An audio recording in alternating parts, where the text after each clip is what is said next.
वासुदेवाय हरिये परमात्मने प्रणक्लेश नाशाय गोविंदाय नमो नमः गोविंदाय नमो नमः। वासुदेव सुतम देवम कंसानुर्मर्दनम देवकी परमानंदम कृष्ण वंदे जगद्गुरुम श्री कृष्ण चरणौ मम श्री कृष्ण चरणौ मम श्री कृष्ण चरणौ। अभाग्यशाली कल्याणकाली मेरी देवियों, बड़भागी गीता के पैरोकारों, मेरे सज्जनों, धार्मिक भाइयों, पहले एक सूचना। अरे मुरारे ए नाथ नारा वासुदेवो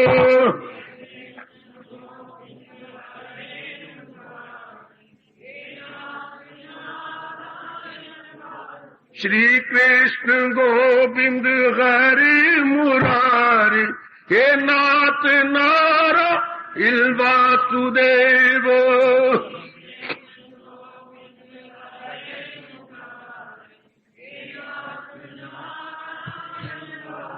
हे नाथ नारायण वासुदेवो।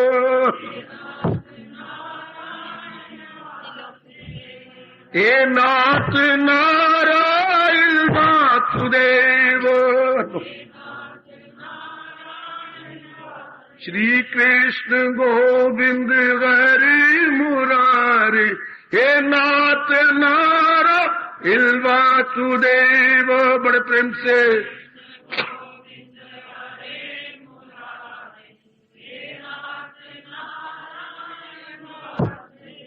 हे नाथ नारायण वासुदेव।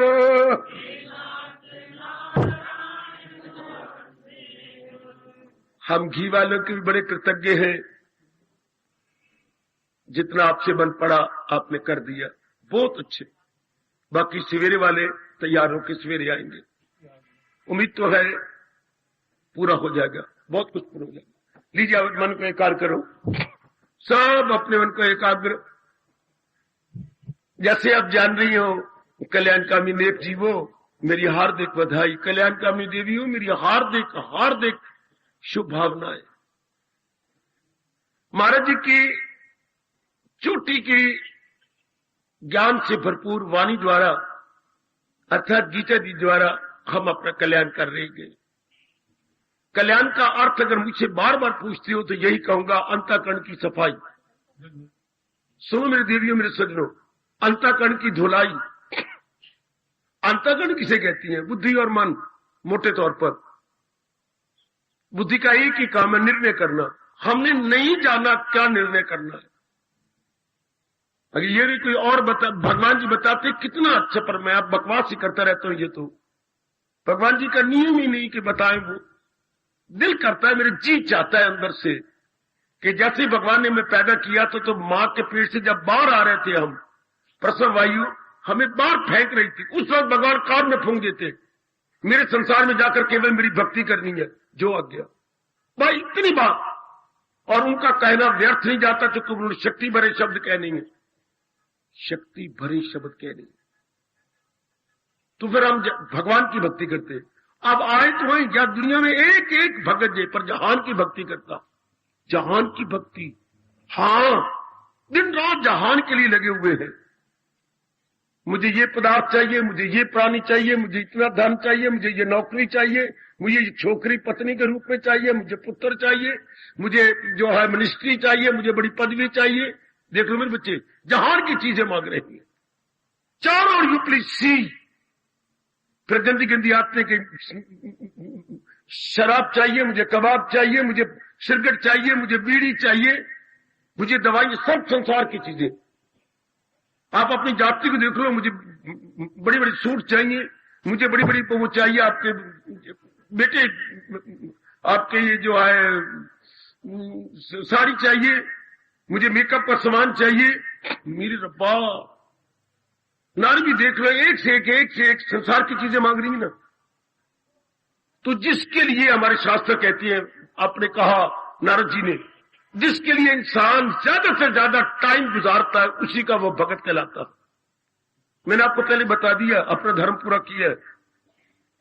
मैक्सिमम आवर हम जिसके लिए लगाते हैं उसके भगत। आप आज के 99% नर नारी जहान के लिए लगा, जहान की चीजें मांगते हैं, प्राणी मांगती हैं। मुझे वो चाहिए, मुझे मुझे मुझे मुझे एक प्लॉट चाहिए, मैंने मकान बनाना है। अभी मेरी बेटियां चीची कर रही थी, हमने मकान बनाना, हमारे मुकद्दर में मकान है, हमारे मुकद्दर में ये है। अब बार बार मुझे तंग कर रही थी। एक और माँ आई, वो भी तंग कर रही है, मेरे मकान अब मुकद्दर में है नहीं। मैं बोलूं तो पिटनगे, रोनगे, मैं अब क्या कहूं? मेरे मुकद्दर में है, मेरे मुकद्दर में है, मकान है, हमें बताइए ना। ऐसी बातें भी बताता नहीं, चुप हो जाता हूं, क्या बताऊं? पहले दुखी है, फिर तीसरी बार फिर तंग, बताओ ना बाबा जी, मेरी बात सुन नहीं रहे हो। और मैंने अपनी जुबान को लगाम दी, बड़ी मुश्किल से यूं हाथ रोका। क्या कहने जा रहा था? मकान तो नहीं, शमशान तो है। पर मैंने कहा नहीं, मैंने नहीं कहा। अब मुकद्दर में ना हो तो क्या बोलूं? है ही नहीं, शमशान है हमारे सारे मुकद्दर में, मकान कोई नहीं। तो ये सब चीजें हम जहान की मांगते हैं। उसमें आप इस जन्म में और इस उम्र में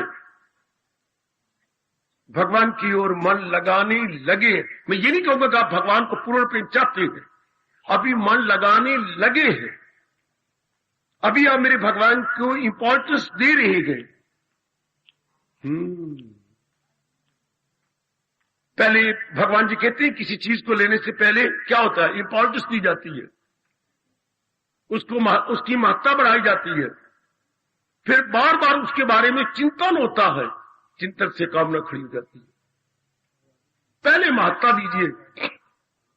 इसका मतलब ये हो कि जहान के में सारे भगत है, सारे भगत है। ये जो आपको ताना मारता है, भक्तानी चल पड़ी, भाई जो मुंह से कह रही है वो भी भक्तानी है, वो जहान की भक्तानी है, आप मेरे प्रभु की भक्त है। शाबाश बच्चे, आप मेरे मालिक के भक्त है। वैसे मैं शब्द बताऊं, भगत का स्त्रीलिंग कोई नहीं होता, भगत का फेमिनिन नहीं होता, भगत फॉर बोथ दी सेक्स। अगर नारी होगी तो भी भगत ही कहलाएगी। मीरा भक्तानी नहीं बोले, कोई शब्द नहीं हमारे संस्कृत में भक्तानी, वहां यही मिलेगा। ये दोनों के लिए प्रयोग होता है। भगत शब्द का कोई जेंडर नहीं होता, मैक्सिमम फेमिनिन इसके नहीं होता। कई ऐसे शब्द है जिनके लिंग नहीं होते। ये आप दोनों के लिए, नर के लिए ध्रुव भक्त भी कह सकती हैं, मीरा भगत भी कह सकती हैं। अच्छा, फिर बधाई दे दूं, आप मेरे भगवान की ओर बढ़ने लगे हैं। मैं आज इस प्रसंग में एक बात बताना चाहता हूं, दोबारा, शायद कई बार बता गया हूं। हमें क्यों भगवान चाहिए? आज के पढ़े लिखे मेरे पर खूब बरसते, मैं कहता हूं खूब बरसो। मेरे भगवान ने ताकत दी है मुझे सहने की, बर्दाश्त करने की, आपको जवाब देने की भी। हम क्यों भगवान को चाहे? आप ये रट लगाए हुए हैं, ये मेरी बेटियां पढ़ी लिखी मेरे पर हमला करती हैं, बड़ा खुश होता हूं। अब मेरे पास जवाब क्या है? हम सबकी मांग को भगवान पूरा कर सकते हैं। हमारी मांगे नहीं है। ये तो जो वर्कर वुकर जिन्हें बिजली वालों ने हड़ताल कर रखी है, जेलें भरी जा रही हैं, मांगे नहीं होती। मांग सिंगुलर होता है, बहुवचन नहीं होता। नहीं बाबा होता है, मैं आपको धार्मिक रूप में बता रहा हूं। हमारे धार्मिक रूप में बहुवचन मांग का नहीं होता, मांग होती है। कामनाएं नहीं होती, कामना होती है। ये रात की बातें मैंने बतानी है ना देवियों सज्जनों। कामना होती है क्या? एक ही कामना है, मैं जीवन के 4 दिन आराम से काटूं। कोई भी कर जो के शरीर में 84 लाख योनियां यही चाहती है, चाहे वो देखने में जड़ नजर आती है या चेतन नजर आती है। सुनो मेरी देवियों, मेरे सज्जनों, वृक्ष भी ये चाहता है 4 दिन आराम से काटूं, पर वृक्ष को हम जड़ नहीं कह सकते, चेतन है। अच्छा, चलो बाकी जातियों को छोड़ो, हम अपनी मनुष्य जाति को ले ले। हाँ, सबके मन में ये 4 दिन जो भगवान से मांग के लाए गए आराम से कट जाए। भले अंग्रेजी में बोले, कामली, पीसफुली, ट्रंकली, जो मर्जी बोली जाए, काम एंड क्वाइट, सब यही चाहती है। हमारे माइंड का बैलेंस बना रहे, हम अपने बैलेंस रखो, सब ये मेरा फ्यूचर ब्राइट हो। शब्दों को हेर फेर करते रहती है। Theory is the same, meaning is the same. सब यही चाहती हैं। अच्छा, अगर आप आगे मेरे जैसा एनालिसिस करें, कैसी खुशी, 4 दिन वाली, 4 महीने वाली, ना ना ना ना ना, हम तो बाबा ऐसी खुशी चाहते हैं जो परमानेंट हो, अर्थात ऐसी खुशी जो दुख के दिन ना देखे, स्थायी खुशी। हाँ, अब आगे मुझे कहने का मौका मिल जाता है, यदि हम स्थायी खुशी चाहती हैं तो किसी स्थायी पदार्थ से मिलेगी। जब हम चाहते हैं खुशी, और ऐसी खुशी जो कभी दुख के दिन ना देखे, अर्थात स्थायी खुशी, तो वो खुद भी तो स्थायी हो, खुद स्थायी जो हमें खुशी दे। दुनिया में कोई चीज भी स्थायी नहीं। लो, यहीं से इनकलाब आ जाएगा मेरे दीदियों, यहीं से हमारे में शानदार क्रांति आ जाएगी। जिससे हम चाहते हैं वो भी तो स्थायी हो। कितनी भारी भूल आज नर नारी से हो रही है, कितनी भारी भूल। शांति चाहते हैं और भी स्थायी शांति, परमानेंट हैप्पीनेस, लेकिन जहान के प्राणी पदार्थों से जो कि अपने आप में टेम्पोरेरी है, अपने आप में शॉर्ट लिव्ड है, थोड़े दिन रहने वाली है। कितनी भारी, क्या कहूं, भयानक भूल, यानी हमारे से एरर तो नहीं, मिस्टेक भी नहीं, ब्लंडर हो रहा। क्या पढ़े लिखे, क्या अनपढ़े, अर्थात पढ़े तो लिटरेट, इलिटरेट, खानदा ना खानदा, सब इसी गलती में जा रहे हैं। चाहते स्थायी शांति है और लेना चाहते हैं अस्थायी प्राणियों और पदार्थों से। आप भी जरा विचार कर लो, ये बात गहरी उतार लो, मेरे से भी ज्यादा गहरी ले जाओ अपने अंदर।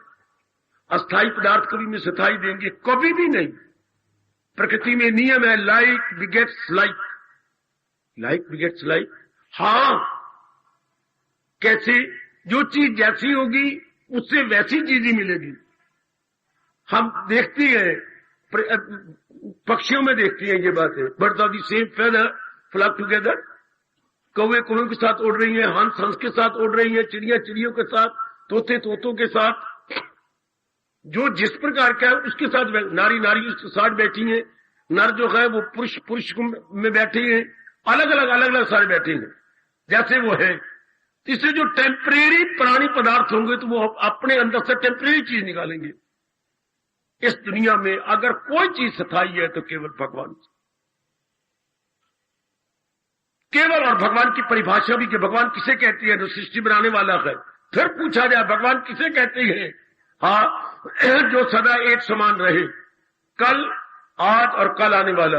एक कल गुजर गया, हाँ भूतकाल कहेंगे, आज गुजर रहा है वर्तमान, और कल आने वाला हम भविष्य कहेंगे।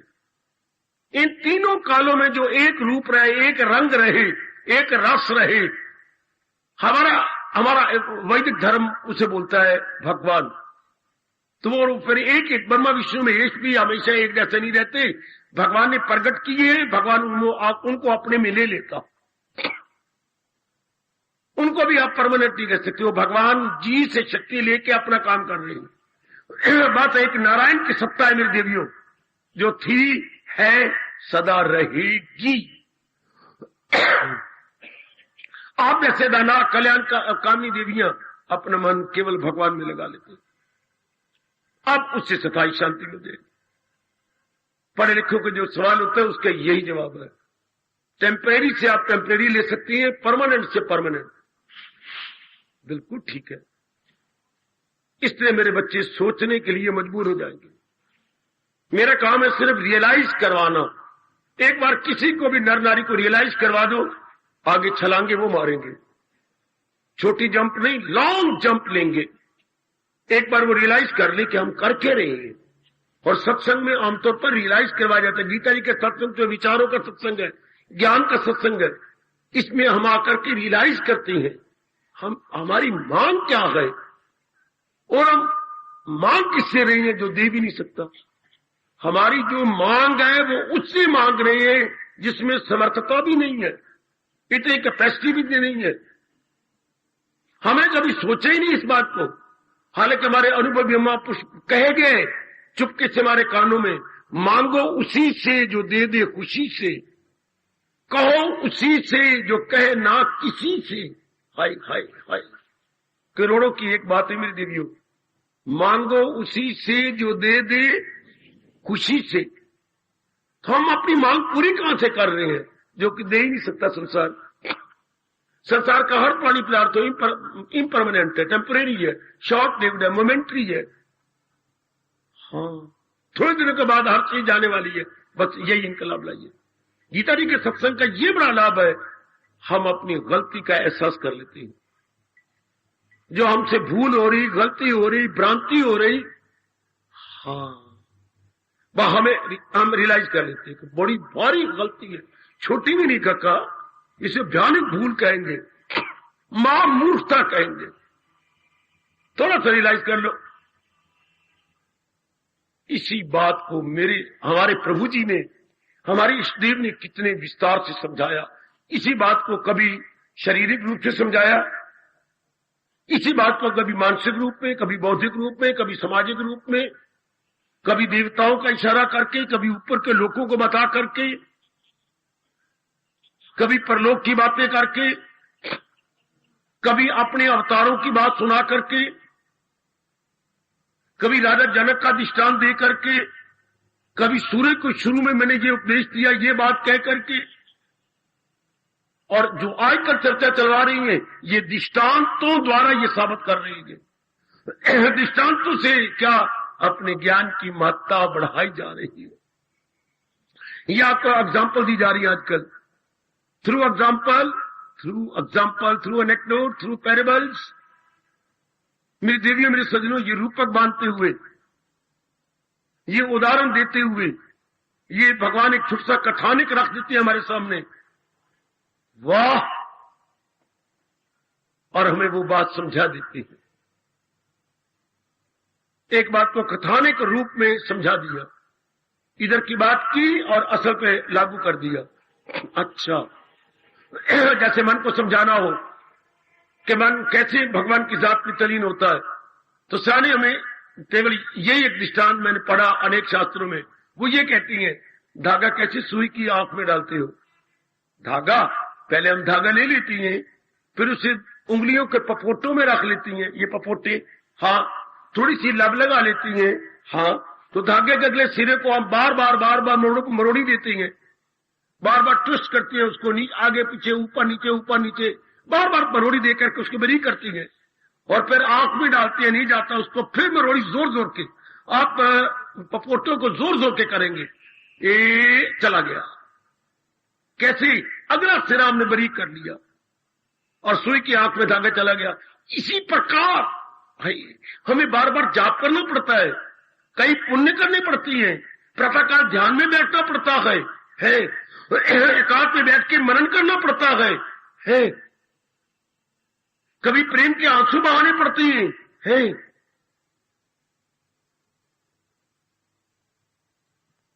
एकांत में घंटों गुजार देना पड़ता है,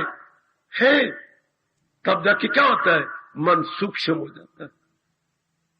तो पहले वो धागे का दृष्टांत दे दिया तो बात आसान होगी मन को समझाने के लिए। फिर कहा लाइक वाइज कह के मन पे अप्लाई कर दिया, तो कितनी जल्दी समझ आ गई। अगर ये दृष्टांत न दिया जाए, वैसे बात समझाई जाए, तो हमारे पास कुछ सूक्ष्म बुद्धि तो मेरे सज्जनों, मेरी कल्याणकामी देवियों है नहीं, हम तो स्थूल बुद्धि लेके आए गए। अगर सूक्ष्म बुद्धि होती तो शुरू से हम तपस्वी होते, क्योंकि जिनके पास सूक्ष्म बुद्धि होती है वो कभी भी संसार में उलझते नहीं है, वो इस चक्कर में कभी नहीं आएंगे। केवल स्थूल बुद्धि वाले इस संसार को सुखदायी समझ लेते हैं। सूक्ष्म बुद्धि वाले संसार को समझे कैसे सुखदायी, संसार की कोई भी चीज तो टिकने वाली नहीं है, थोड़े दिन की मेहमान है। इसलिए वो कहते हैं पहले जांघों तक मिट्टी मल लो, गारा मल लो, और जिंदगी भर धोते रहो, पहले मले क्यों? पहले वास्ते कामना इच्छाएं आपस में मुंह ममता कर ले, गंदी गंदी आदतें अपने शरीर प्यार की खाने पीने के डाल ले, और फिर छोड़ते फिरे। आदतें डालनी बड़ी आसान है, आदतों को छोड़ना बड़ा मुश्किल है। जैसे सियानों ने कहा, ये एक धागा है, दोनों सिरे में लिए, जोर के झटका दिया, कड़क, इसी धागे को दोहरा किया, और हमने जरा इस वक्त दे दिया, अब जोर का बड़ा जोर, कड़क, उसी धागे का 3 हिस्सा करके आपने वक्त दिया, तोड़ के दिखाओ, लाशें पड़ जाएंगी आपके दोनों हाथों पर, टूटने का नाम नहीं लेगा। इस तरह वासना पे वासना, वासना पे वासना, कामना पे कामना, आदत पे आदत, तोड़ो जरा आप, मरी हुई मां याद आ जाती है, मरे हुए बाप याद आती है, कामना जाती नहीं और आदत जाती नहीं, क्योंकि वो हमारे मन में गहरी उतर गई है। अब इसको दूर करने के लिए हिम्मत मर्दाना चाहिए, बड़ा अभ्यास और बड़ा वैराग चाहिए। जैसे आप अपने को देख रही हैं, सत्संग का ठोस लाभ ही होता है कि लगातार हमारा उत्साह बना रहता है। उत्साह, खासकर गीता जी का सत्संग, हमारा ज्ञान बना रहता है, हमारा वैराग गर्मा गर्म होता है। मेरे सज्जनों, मेरे देवियों, हमारी विवेकिनी बुद्धि और भी साफ होती रहती है। अच्छा, और हम कभी भी निरुत्साहित नहीं होते। किसी भी एनवायरमेंट में, किसी भी घटना में हम अपने आप को डिस्करेज नहीं करते और ना डिस्करेज होने देते। गुड, तब जाकर के कहीं हम भगवान के योग्य होते हैं। इस श्लोक पर मुझे बहुत विचार करना पड़ा। अगर योग वो यूं, तो मन उसका काबू में। कई के ऐसे फरमान है प्रभु के, आपको घंटों बैठ के विचार करना पड़ेगा, घंटों। वैसे ये गए है अभ्यास और वैराग में कमाल। भगवान ने तो चुटकी मारी, यूं कह दिया, पता लगता है आपको। श्रीमान बाजार में गए, 15-20 मिनट में सब्जियां लेके आ गए। अब बनाने वाले को पता लगेगा कैसे उसके कंडल तोड़ने पड़ेंगे, कैसे उसको धोना पड़ेगा, एक एक पत्ती निकालनी पड़ेगी, कैसे उसको मिसाला घोटना पड़ेगा, सब आप जानते हैं। कितनी देर लगती है पकाने वाली को। श्रीमान का क्या है, गया गिठे गुठे उठाई, इधर सब्जी इधर ले जाओ दिए और 10-12 रुपए उसका थैली पर रखे, बच्चों की माँ ये सब्जी ले आया हूं, रख दो जी, जरा रसोई में रख दो। अब मेरे ख्याल में 3-3 घंटे माँ जी को लगते थे। अगर परिवार बड़ा है तो फिर तो घंटा और जमा कर लो। कितना कुछ करना पड़ता है। इसी तरह भगवान ने चुटकी मारी, भगवान तो यूं कहेंगे फटाफट अभ्यास और वैराग में कमाल। लेकिन मां ने पुत्रों जरा अभ्यास करके दिखाओ ना, जरा कष्टे निकलती है परमात्मा की कसम, बैठ के कड़क निकलती है इन घुटनों के, जहां की ऐसे नजर आती जैसे शरीर के साथ है ही नहीं। तब कहीं जाके मालिक खुश होते हैं। ऐसे नहीं मेरी बेटी। अभ्यास का मतलब क्या, एक ही क्रिया को बड़े उत्साह के साथ लगातार लंबे समय तक करना, ये हमारे हिंदू धर्म में अभ्यास की परिभाषा की गई। एक ही क्रिया को बड़े उत्साह के साथ एक लंबे समय तक संपन्न करना इज कॉल्ड प्रैक्टिस। हम निरुत्साहित न होने पाए, इसके लिए कितनी भगवान की बख्शिश चाहिए, कितनी कृपा चाहिए, कितनी कृपा। 10वीं पास करनी होती है, लगातार प्राइमरी क्लास में जाओ, मारे खाओ, मां की गालियां खाओ। हमारे मास्टर जी बड़ी गालियां देते थे, अब तो बंद कर दिया। बहुत अच्छा किया, बहुत ही अच्छा किया। बात में गालियां, बात में गालियां। मुझे याद है मेरे बच्चे, मैंने प्राइमरी क्लास हड़प्पा में किया, जहां वो खोद रहे थे। हड़प्पा मिनकुमरी के पास है, जो पाकिस्तान में रह गया। तो प्राइमरी क्लास में मेरी वही हुई है। तो एक मास्टर जी दरमियानी से करके थे, बड़ी गालियां देते। अब लड़कों ने मिलकर शिकायत कर दी। हमारी क्लास के तो नहीं थे तो हम तो खैर दूसरी जमात में थे, पूछे चौथी जमात के होंगे। हर मास्टर के पास गए, लेकिन जो खप मची इसलिए क्लास से लड़के निकल आए। अब हेडमास्टर भी कुछ गर्मा गर्म थे। मास्टर जी बड़ी गंदी गंदी मां बाप की गालियां देते हैं। हमने हाथ भी जोड़े हैं, फिर जोड़ने के बाद फिर उन्होंने हमें थप्पड़ मारे, गालियां दी हैं। चपरासी गया, मास्टर जी को बुला कर लाया। मास्टर जी सारे लड़के आपकी शिकायत करते हैं, क्योंकि मेरे स्टूडेंट है दूसरी चौथी बात के। हाँ, क्या शिकायत करते हैं इन्होंने? ये कहती हैं आप बात में गाली देते हैं। किस नालायक और आरामजादे ने कहा है कि मैं गाली देता हूं? मैंने कभी आज तक गाली दी नहीं। बिल्कुल ठीक है, बिल्कुल ठीक है। ये सारे नालायक हैं, आप बड़े हुए। 3-4 गालियां भी देती और कह रहे कौन कहता मैं गाली देता हूं? ठीक है, ये सारे झूठे। आप चलो क्लास में। शाबाश काका, इस मार्ग में लगने के लिए कितना उत्साह चाहिए। थक भी जाएंगे तो भी नहीं कहना पड़ेगा मैं थक गया हूं। अकड़े भी लगेंगे, यानी टायर्ड हो जाएंगे, फेडअप, तो भी नहीं कहना पड़ेगा मैं फेडअप हो चुका हूं। हाय काय चूंकि मन के ऊपर बड़ा प्रभाव गंदा पड़ता है, बहुत ही दूषित प्रभाव पड़ता है। अपने आप को बनाए रखना पड़ेगा। अगर रोना भी होगा तो मालिक को रो रो के कहेंगे, तब भी जाके कई मालिक और शक्ति दे देती हैं। अभ्यास तो लगातार करना पड़ेगा ना, और अभ्यास तो हम करते रहे। मेरी एक बात सुन लेना, इसके लिए उत्साह में कमी ना आने पाए, आपका उत्साह बना रहे। इसलिए मेरे भगवान ने बड़ी कृपा की आप पर सत्संग मिला हुआ। सत्संग हमारे कई गुणों को मेंटेन करता है। सत्संग हमारे कई गुणों को मेंटेन कर देता है। जैसे घर में आपने 2-3 नौकरानियां रखी हुई है, क्योंकि आप कमाने जाते हो, श्रीमान भी कमाने जाता है। एक तो जो बच्चों को संभालती है, आप 200 रुपया उसको देते हो, रोटी भी देते हो, कपड़ा भी देते हो, ठीक है। जब दोनों कमा रहे हैं 12,000 रुपए, तो कुछ खर्च भी तो होना चाहिए। एक नौकरानी की जमीन, सारा चौका चूल्हा, ये वो माइन, एक ऊपर काम, झाड़ू देना, कपड़े धोना इत्यादि।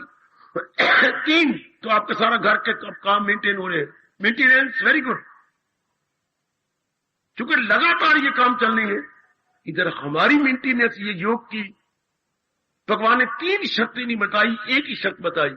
इतनी इंपॉर्टेंस दे दी अपने भगवान को, उनकी याद हमेशा बनी रहे। हमें मैक्सिमम इंपॉर्टेंस देनी पड़ेगी, और देनी भी चाहिए। जैसे हम अपने घर में अपने पिताजी को देते थे। क्यों? पिताजी ये सबकी, माताजी की, बहनों की, भाइयों की, मेरी और अड़ोस पड़ोस गली मोहल्ले वालों की फरमाइशें पूरी करती है। इसलिए हम उन्हें बड़ी फरमाइश, मार भी दे तो भी हम सह लेते थे। पिताजी को तो कुछ नहीं, एक शब्द भी नहीं बोलते थे, क्योंकि पता है हमारे हेड यही है। तो जैसे घर में हमने अपने पिताजी को, मेरे सज्जनों, मेरे देवी इतनी इंपॉर्टेंस दी, इससे कई गुना ज्यादा क्या हमें परम पिता को इंपॉर्टेंस नहीं देनी होगी। 3-4 बातें खास कर बता के मनवा, भगवान के बिना तो शरीर ही जीरो है। हाँ, भगवान के बिना संसार में कोई चहल पहल भी नहीं है। हाँ, भगवान के बिना सृष्टि 1 सेकंड भी नहीं टिक सकती। हाँ, भगवान ही तो सदा रहने वाली शांति देती है। हाँ, भगवान ही नाना प्रकार के दुखों से हमारी रहाई कर देती है। जी, भगवान ही आवागमन से परले पार पहुंचा देती है। जो सच्चाई है ये आपके सामने बार बार रखनी पड़ेगी। अब मन अपने अभ्यास में लगा रहेगा। आप तकलीफ को तकलीफ ही समझेगा, कठिनाई को कठिनाई नहीं समझेगा, बाधा कोई बाधा नहीं। If you have given so much importance, जी, ये जब लगातार अभ्यास जारी होगा, वैराग पैदा हो गया। अब वैराग आपको न थकने देगा, न अकने देगा, न झकने देगा। वैराग 3 गुण देता है, जो न अक्के, न थके, न, ये वैराग के बाद आप अक्केंगे भी नहीं। पंजाबी की शब्द है 3। अकना मतलब फेडअप हो जाना, झकने का मतलब संकोच करना, हेसिटेट करना, और थकना तो आप समझती हैं। न अक्के, न थके, न झक्के, फिर क्या होगा? जा रब दे पैरों में चखे।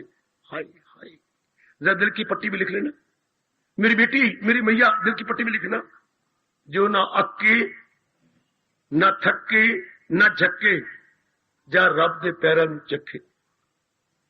जाको महापुरुषों, कितनी अच्छी अच्छी बातें आपने तजर्बा की बता दिया। बड़ा भारी उपकार है महापुरुषों का हम सबके ऊपर, बड़ा भारी उपकार। तप वो कर गए, कष्ट वो पा गए, सुख हमें दे गए। जैसे घर में एक पिताजी कुर्बानी करके कमाते थे, बड़ी भारी कुर्बानी, तो सुख 4, 5, 6 घर के बच्चे हम लेते थे। एक ही कुर्बानी से अनेक को लाभ। इसलिए महापुरुषों के घोर तप से हाँ आने वाली पीढ़ी को कितना लाभ हो रहा है, और अभी आगे चल के होगा, क्योंकि सिद्धांतों में वहीं से पता लगा है। हमें तो थोड़ा सा अभ्यास करना होता है, तलीन हो जाना होता है। बताओ गोसाई जी ने इसके विषय में क्या कहा? कहते जरा देखो, मैंने वो इसकी कहानी पढ़ी थी, जेलम के पुल की कहानी। कभी आप भी ये किताब मिल जाए तो पढ़ लेना, जेलम के पुल की कहानी। दुनिया में सबसे भयानक रोमांचकारी कहानी झेलम के पुल की है। कोशिश करना मेरी बेटी मेरे कहने पर यह किताब पढ़ना, बुक लेते हैं छोटी सी। कितनों ने कुर्बानी दी इसके लिए, कई मर गए, कई खत्म हो गए, कितने कुर्बानी दिए दे दे दे दे के, और कितने साल लगे इसको बनाने में। झेलम का पुल जिससे अब गाड़ी इतनी टनों टन बोझ लेके निकलती है। गाड़ी भी एक बारी गिर गई, एक बारी गिर के दो बारी परमात्मा ऐसे पे लिखा हुआ था, बड़ी मुद्दत होगी इसकी जीवनी पड़ी थी तो गिर गई। वो जीवनी नहीं है बच्चे, लेकिन आत्मकथा है। झेलम के पुल की आत्मकथा, ऑटोबायोग्राफी। वो खुद बोलती है झेलम की पुल कि मुझे बनाने में कितनी कुर्बानी इन्होंने की। लगे रहे, गवर्नमेंट का रुपया बहुत लगा, लो अब पक्की है। वो साई जी कहती है अपने रामायण में कि पुल बनाने में कितनी कुर्बानी कर गए। हाँ, और अब एक मामूली सी चीटी भी बिन श्रम पार ही जाएंगे, बिना श्रम के परले पर पहुंच जाती है। यह दृष्टांत सामने रखना,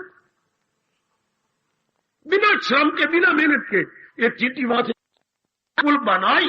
कितनी कुर्बानी कर गए, कितने जान कुर्बान कर गए, कितनी हड्डियां तोड़वा गए।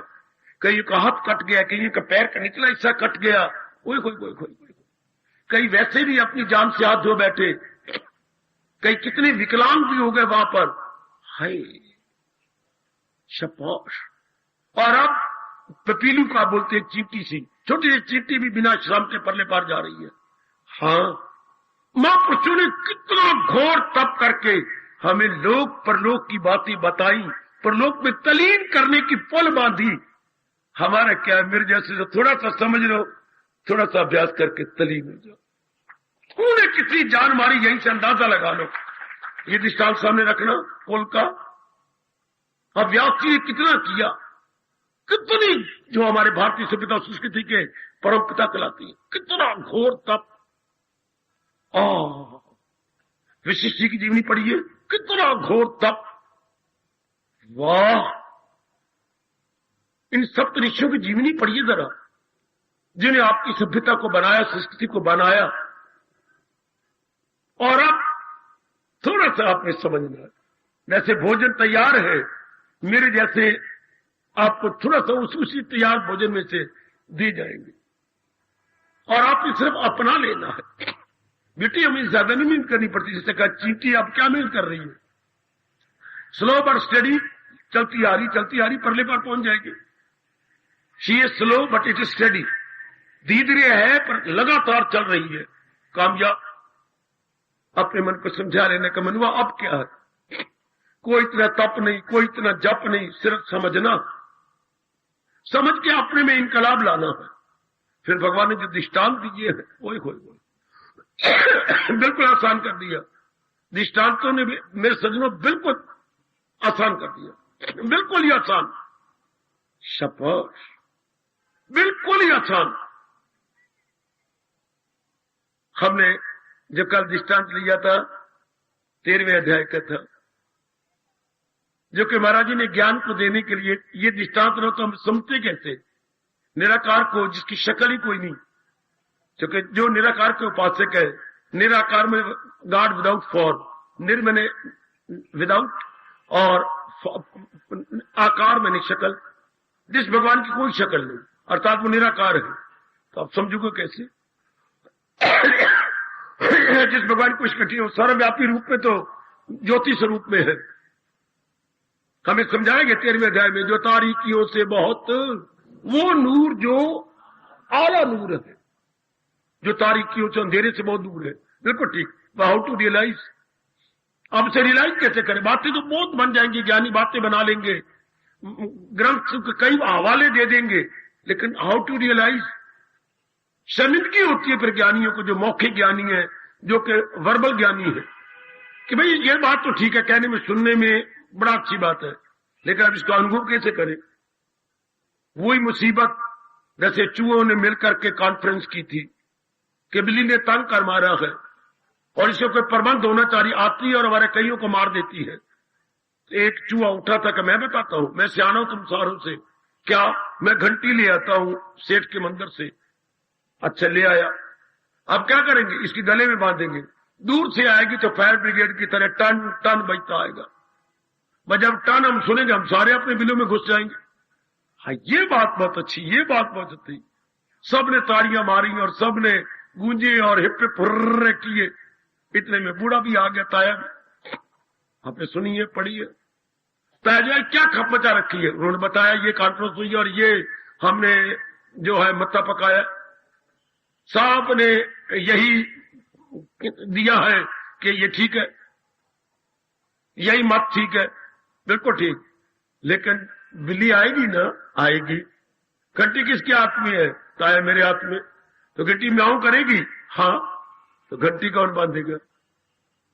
जब बिल्ली नहीं कर रही म्याऊं, तो फिर तेरा क्या हाल होगा? मेरा घंटी जाएगी वो, तो मैं जाऊंगा बिल के अंदर, तो बांधेगा कौन? सब शर्मिंदा होके चले गए। तो ज्ञानी बातें बहुत बना जाएंगे, लेकिन भगवान की जात में तलीम कौन होगा? वो तो शक्ल नहीं कुछ किसी प्रकार की। तो भगवान जी ने कितना अच्छा दृष्टांत दिया कि ये शरीर एक खेत है और जिसको अनुभव करना है वो किसान की तरह गए। आप किसी खेत चाहे कितना भी आपका बढ़िया हो, भरा जोबन हो, कई गुण हो आपके अंदर, हाँ, लेकिन इससे मन तोड़ना पड़ेगा ना। अगर किसान ही जान ना मारे तो खेत मीन्स नथिंग, खेत मीन्स जीरो।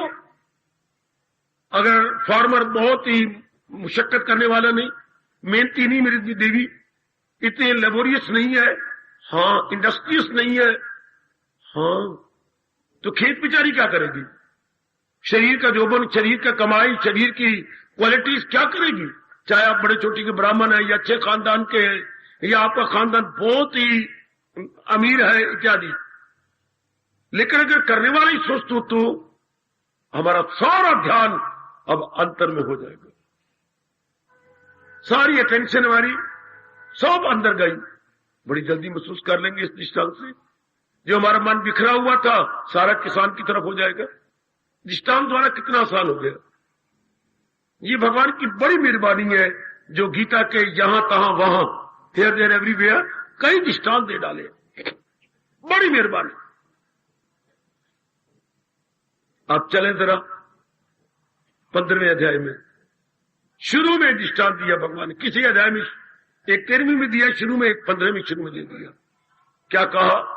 ये सारा संसार एक पीपल के वृक्ष की तरह है। आपने कई बार पाठ किया मेरी देवी, मेरे सज्जनों, ये पीपल के वृक्ष की तरह है। अच्छा, पीपल का वृक्ष शब्द कितना सुंदर बनाया। अश्वत्थ, आदर्श व और सथा स और थ, अश्वत्थ, अश्वत्थ। अच्छा, आप आ हटा दीजिएगा। हाँ, स्वस्थ वो होता कल, कल आने वाला।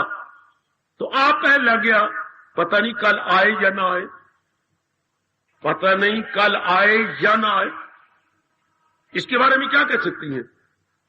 पता नहीं कल आए या ना आए। तो इसके बारे में एक घटना सुनाई जाती है।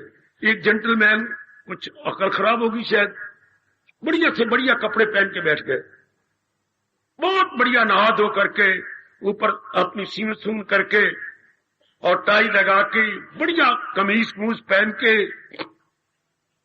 अपनी मेकअप मुकअप करके, कोई क्रीम क्रूम लगा लगू के बैठ गए। लेकिन देवियों, सजनों, नीचे अंडरवियर पहन रखा है, पैंट नहीं पहनी। बड़ी अजीब शक्ल हो गई। और बैठी है उस पर कुर्सी के ऊपर, आदमी गंदा लगता है बेटी, आप सब जानती हैं। तो घरवाली आई कुछ खाने पर, है ये क्या हो गया आपको? इतने बढ़िया ऊपर तो पहन रखा है आपने और नीचे कुछ भी नहीं है। मुझे कोई लोग दुनिया क्या कहेगी, कोई आ गया तो कुछ आगे के लिए तो मैंने कपड़े पहने हैं, ये सारा कुछ किया, तो फिर पैंट ही पहनी, अंडरवियर बैठे हो आप, कच्छा पहने बैठी हो। कमली तू कमली है, मैं थोड़ा कमला हूं। कहते ये जलने वाली बातें है नहीं। तो फिर जो इतना साइड ढक के बैठी हो, कभी कोई आ भी जाता है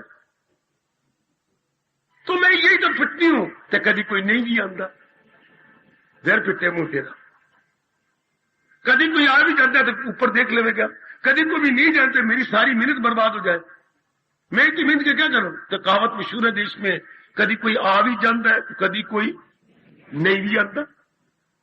तो मैं ऐसे मेहनत मारा, हाय खाए हाय खाए हाय खाए।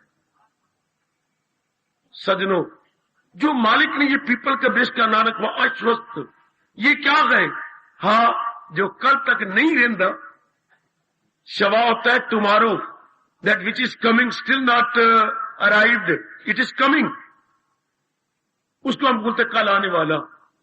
हाँ, तो भगवान ने लगाया अश्वत्थ के दुनिया के ऊपर भरोसा ना करो, कोई पता नहीं कल आए कि ना आए, कभी कि नहीं भी आंदा, ये नहीं कि कभी कोई आ भी जाता ना, अश्वत्थ कल कोई नहीं भी, शब्द क्या लगाया मेरे भगवान ने कि कभी कल नहीं आता, इसलिए कहा जाता है, कितनी अच्छी कहावत है, कल नाम कल नाम कल नाम, इसलिए भगवान ने अश्वत्थ शब्द कहा। ये एक पीपल का संसार सर एक पीपल के वृक्ष की तरह, इसकी जो टहनियां हैं वो फैलती गई, यूं टहनी निकली, यूं टहनी निकली, यूं टहनी निकली, यूं टहनी निकली, चारों इसकी टहनियां फैल। अब ये दृष्टांत न देते मैं और आप समझते कैसे। हाँ बाबा समय, जैसे कभी आपने देखा हो, नहीं तो जरूर जाके देखो, ये वट वृक्ष जिसको पंजाबी में बोलते हैं बोर्ड का वृक्ष, सबसे ज्यादा जगह घेरता है, सबसे ज्यादा विकसित होता है और बड़ा विशाल होता है, और सबसे ज्यादा इसका बीज सूक्ष्म होता है। जितना वृक्ष विशाल है उतना वृक्ष सूक्ष्म है, बीज सूक्ष्म है इसका। जी सरकार जी, इस तरह इसके संसार में वृक्ष की जड़ें कितनी फैली हुई है। ये क्या है, ये हमारे गंदे विचार, ये हमारे विचारों से हुए कर्म, और कर्मों को बार बार करके हमारी आदत, और आदत से बने हुए हमारे गंदे कैरेक्टर, ये कितने फैले पड़े हैं इर्द गिर्द। ये जो बार बार हमारे अंदर विचार आए, ध्यान देना जरा कैसे ब्रांचेस भगवान ने बताई है। ये जो कितनी शाखें हैं, शाखें प्रे शाखा है, दरख्त ऐसे ही बनता है, ये शाख निकली, शाख में से शाख, शाख में से शाख, branches into branches into branches, इसी तरह तो वृक्ष जिगेंटिक बन जाता है, इतना विशाल रूप ले जाते हैं मेरे देवी मेरे सज्जनों। हाँ, तो ये सारी, ये क्या है, हमारे संस्कारों से विचार, विचारों से कर्म, कर्मों से आदत। मैंने क्या बोला, संस्कार हम खुद लेके आए हैं। अगर इंसान पिछले जन्म के संस्कार लेके ना आता, हमारे सारों के कद बुत एक जैसे, शक्लें एक जैसी, विचार एक जैसे, कर्म एक जैसे, आदत एक जैसी, और चाल चलन या चरित्र एक जैसा। पर इतनी वैरायटी क्यों है, इतना इख्तलाफ क्यों है। एक तन में दाखिल एक सी साथ अपने ले जाई मन। 15वें अध्याय में, इसी अध्याय में भगवान जी कह रहे हैं, ये जो सूक्ष्म चीज कभी सोचो ना, इतबार है कि मेरे जैसे पर बरस पड़ो। ये जो सूक्ष्म चीज बीच में से निकल के अगले जाता है गर्भ के अंदर, ये विचार करो, व्हाट इज दैट। वो पिछले जन्म के संस्कार, पिछले जन्म के अरमान। अगर जीव अपनी साधना पूरी करके न जाए, मिट्टी पलीत है इसके अगले जन्म में, क्योंकि अगले जन्म में किसने जाना है, इसी सूक्ष्म शरीर ने। जो सपने बनाता है जो बैठा हुआ, अब स्थूल शरीर तो यूं बैठा है, लेकिन इधर विचार कौन कर रहा है, ये आपका सूक्ष्म शरीर। ये बात बात में आप हंस पड़ते, कौन हंसा है, ये आपका सूक्ष्म शरीर। आप रो रहे बैठे हुए, कौन रो रहा है, आपका अंदर वाला सूक्ष्म शरीर। अगर पूरा अभ्यास में हुआ तो इसी ने ही अंत समय निकल जाना है बाहर, और जाके जन्म लेना कहां, जहां इसके ये अधूरे अरमान पूरे होंगे। वो वरना ऐसे घराने का जहां योगी आकलो भाकमा। इसीलिए कितने राज की बात है जो बार बार सोची जानी चाहिए, बार बार इसकी गहराई में उतरना चाहिए। अच्छा, अब ये हमारी आदत बनी, ये हमारे विचार बने, इसलिए हमारे सौरों में फर्क है, क्योंकि हमारे संस्कार अलग अलग है। किसी में सत्वगुण प्रधान है, किसी में रजोगुण प्रधान है, किसी तमोगुण प्रधान है, कोई मिले जुले है, मिले जुले। हाँ, इसलिए बहन भाइयों में फर्क है, पति पत्नी में फर्क है। आजकल तो खुशी से जीना बड़ा मुश्किल है। असंभव कह के मैं पाप का भागी नहीं बनना चाहता, असंभव तो नहीं, पर it is very very difficult. जिनके साथ हमारा संपर्क है, माँ जी किस प्रकार के है, पिताजी किस प्रकार के हैं। माँ जी नरम दाल की है, पिताजी गर्म दाल के हैं। माँ जी हमारी चंद्रमुखी है, पिताजी हमारा ज्वालामुखी है। पर यही हाल बहनों का है, भाइयों का है। यही हाल आपकी के 3 बहनें हैं तो जवाइयों का है। एक जवाई कितना अच्छा है आपका, दूसरा जवाई चंद्रा मारो चंद्रा, और तीसरे जवाई की मैं बात ही नहीं करना चाहता। आज सोमवार है। ये देखिए अलग अलग अलग अलग अलग अलग अलग आप देख रहे हैं कैसी है जी। अब इन सारों के साथ डील करना हाय हाय। फिर आपके दोस्त, फिर मां की ओर जो रिश्ते आती हैं, कितने मामे हैं आपकी बात किस्मत से, आपके 5 मामे हैं। आप 5 का स्वभाव कैसा है आप जानते हैं। आप कहते तीसरा मामा आया करे, बाकी मामे तो किसी काम के नहीं है। देख लीजिएगा आपके चाचे कितने हैं, पिताजी के भाई कितने हैं, 6। और मेरे अब क्या आपको एक चाचा अच्छा लगता है, बाकी चाचे कुछ किसी काम के नहीं बाबा। देख लो फिर मां की बहनें कितनी आती हैं। फिर देख लो अपने पिताजी की बहनें जो लगी, बुआ बुआ नाकते लड़े चूहा, ये कितनी बैठ जाती है, कैसी कैसी बातें करती है। बुआ नहीं बुआ तो नाकते लड़े चूहा, उसको ना कहना, मैं तो वैसे आपसे कह रहा हूं। तो वो कितने अलग अलग स्वभाव की होती हैं। अब इनके साथ डील करना है और सारों का स्वभाव अलग अलग है। It is very very difficult. Dealing कितनी मुश्किल है संसार के साथ। इसके लिए कितना ज्ञान चाहिए भगवान का।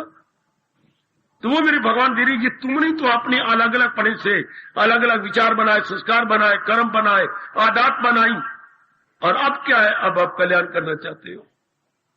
तो भगवान ने यहां पर दृष्टांत दिया कि फिर इससे बाहर निकलो। किससे? इन शाखाओं से। कौन सी शाखाएं? ये जो बुरे विचार, बुरे विचारों से बुरे कर्म, बुरे कर्मों से बुरी आदत, और बुरी आदत से हमारा चाल चलन, इसे बाहर निकलो। कैसे निकलो? एक छोटी सी चाय की आदत नहीं छोड़ सकते, और कितनी आदत है आप ही खुद गिन लो, कितनी आदत है। एक मामूली सी चाय क्या है तो वही नहीं छुटती। शाबाश। अब मामूली से आदत है, बैठे बैठे तुम आपको कितने चेक किया है कि वाल यूं करके यूं खींचती रहती हो, अच्छी लगती हो। मुझे पता ही नहीं लगता मैं खींची जा रही हूं। मामूली सी बात है। एक मेरा भाई आया बैठा होगा जरूर कहीं, कितनी बार आसपास वालों ने कहा ये क्या करता है, ये बटन के ऊपर यूं हाथ अपना रख के यूं यूं बटन मरोड़ीते रहता है, ये क्या कर रहा है, मुझे पता ही लगता मरोड़ी दे रहा हूं। आप देख लो जरा, मामूली सी बात है, मामूली सी बात। शाबाश। छोटी छोटी बातें हैं। एक में मेरे बुजुर्ग है, उनको कितनी बात पास है उनका, ये उंगली डाल के बार बार जो है, अगर सत्संग पौना घंटा होता तो कम से कम ये आधा घंटा तो उंगली डाली रखती है। पता नहीं इनके अंदर मक्खी बढ़ गई है, ये क्या हो गया। बार बार यूं यूं ही मार रखेंगे, यूं ही मार रखेंगे। चेक भी किया, आप क्या कहते, मुझे पता ही नहीं था मैं उंगली मार रहे हो। देख लो, एक को ब्राह्मा बाई बैठी है, ए ब्राह्मा बाई राम राम राम राम, कौन सी आदमी छूटती। मैं कितनी गंदी आदत है बाबा, मैं अपने नाखून को अपने दांतों में यूं यूं मारती रहती। समाज में कितना गंदा लगता है आदमी। कभी इस दांत में मार दिया कि ये कोई अच्छा लगता है, लेकिन आदत। अब इससे कितनी आदत है इंसान की। अब भगवान ने क्या बताया, भगवान हम कल्याण करना चाहते हैं, तो भगवान ने कहा वैराग रूपी कुल्हाड़े से काट शमशीर तजरीद। देखो वैराग को भगवान ने इस अध्याय में कुल्हाड़ा था। मैं तो ये वैराग का तेज पढ़ा देता हूं, इन सारी शाखों को काट और आजाद हो जा। जो आज्ञा, काटो जो आज्ञा। महीना, 2 महीने, साल, 2 साल, 4 साल, 10 साल लग गए। अब आप भगवान को पुकारा, प्रभु मैंने काट दी, आप देख लो। हाँ, तो आजाद हो गया। अब भगवान ने आगे पाठ दिया, कहे अब तू कहे मुझको परमेश्वर की, हे प्रभु अब मैं आपकी शरण लेता हूं, कौन से परमेश्वर किया जिसने हस्ती का, जिन्होंने सारी सृष्टि को बनाया है। वारी गीता, वाह वाह, भगवान के अद्वितीय, अनुपम, यूनिक एंड अनपैरेलल उपदेश। अब तो कहे, पहले लाख कहते तो मन तो भागता रह गया इन शाखाओं में, आदात में, लेने में, देने में, खास करके राग और द्वेष में, इन्हीं में चक्कर काटता रहेगा। ना ध्यान लगेगा, ना जाप होगा, न एकाग्रता आएगी। कितना अच्छा दृष्टांत दिया है पीपल के वृक्ष का, मेरी देवी। कितनी जल्दी बात समझ आती है, शक्ल बन जाती है।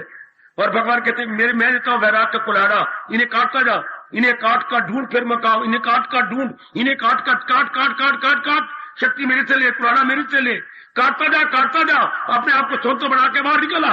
क्योंकि हम तो उलझे पड़े इन्हीं के अंदर। किन में? बुरे संस्कार, बुरे विचार, बुरे कर्म, बुरी आदत। हाय इनसे निकल। कितना अच्छा दृष्टांत हो मेरे सजनों, मेरे जवानों, मेरी भाइयों, मेरी माताओं, मेरी बेटियों।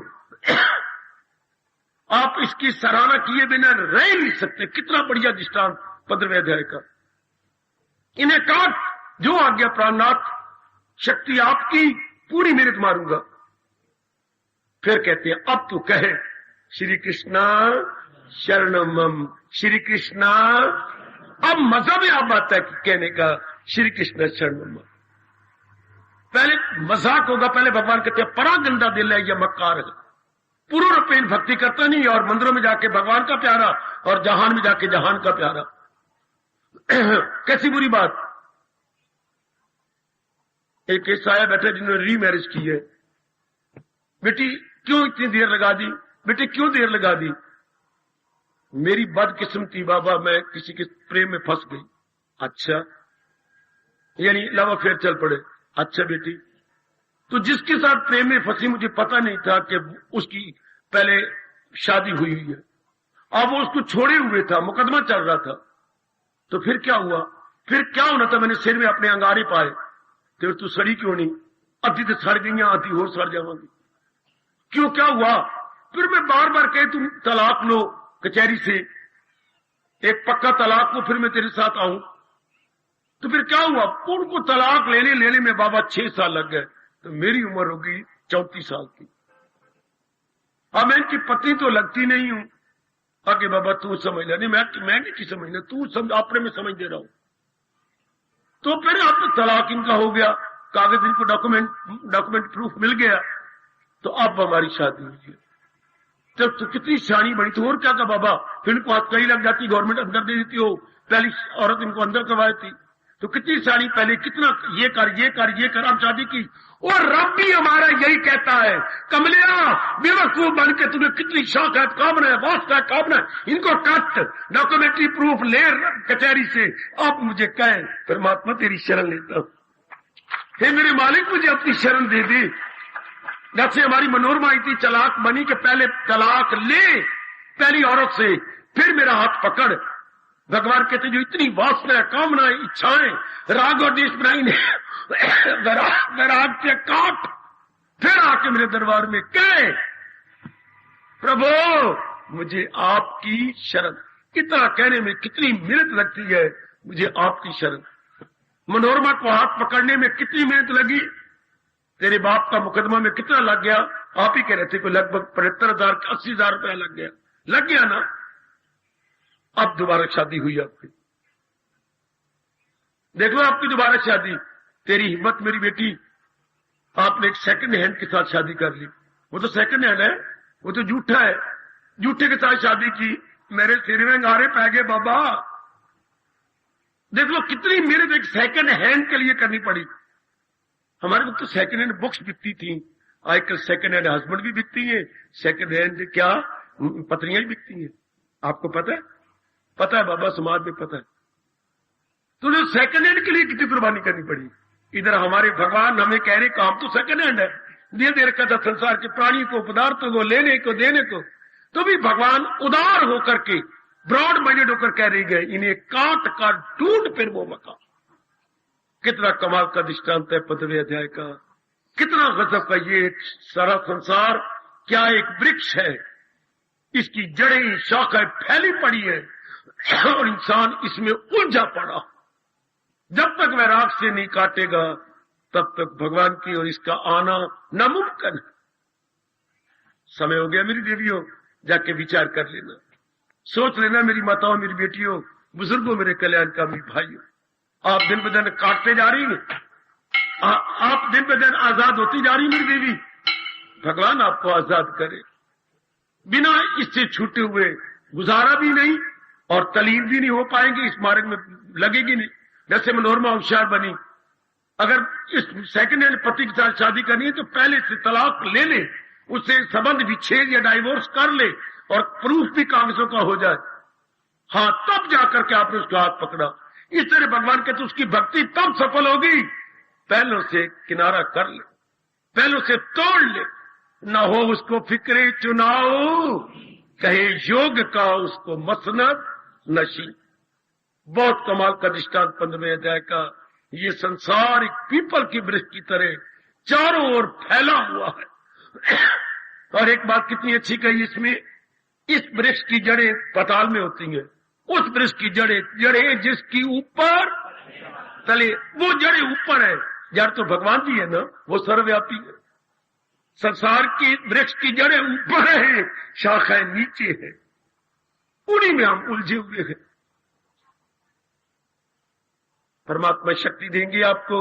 आप गृहस्थ आश्रम में हैं, फिर भी आप कल्याण चाहते हैं, आप नारी चोले में है, आपका तन भी नरम तो मन भी नरम, फिर भी आपके अंदर यह आकांक्षा या लालसा खड़ी होगी कि मैंने कल्याण करना है। भगवान शक्ति दें अपनी ओर से। वैराग आप में तीव्र हो, वैराग के कुल्हाड़े से जो कुछ हमने अपना जाल बनाया है उन्हें काटे, काट के फिर भक्ति खूब होती है, मन पर एक ही जगह लगा रहता है। वही शक्ति देंगे बेटे, मैं तो कुछ आगे कह नहीं सकता। जिन्होंने ये सारा वातावरण आपके लिए तैयार किया है, वही आपको वैराग की शक्ति देंगे, उत्साह की शक्ति देंगे, सहनशीलता की शक्ति देंगे। ये तीनों शक्तियां बड़ी जबरदस्त, वैराग की शक्ति, उत्साह की शक्ति और सहनशीलता की शक्ति। तब जीव दिन दुगनी रात चौगुनी तरक्की करता हुआ भगवान की जात में तलीन होता है। परमात्मा करे ऐसा ही हो। परमात्मा ये 15वें अध्याय का दृष्टांत आप सब पे लागू कर दे। इन्हें काट कर ढूंढ फिर वो मकाम, तो कह मुझको परमेश्वर की, किया जिसने हस्ती का दरिया। हार्दिक धन्यवाद, हार्दिक आशीर्वाद।